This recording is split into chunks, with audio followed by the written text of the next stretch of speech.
Meaning of faun. Faun.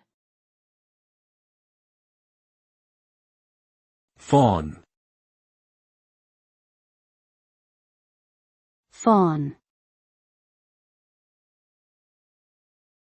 Faun.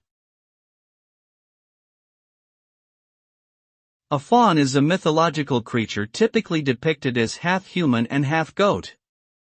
It has the upper body of a man and the lower body of a goat, including the hind legs, tail, and horns. In some depictions, it also has pointed ears and a long beard. Fauns are often associated with nature and the wilderness, and are sometimes portrayed as mischievous tricksters.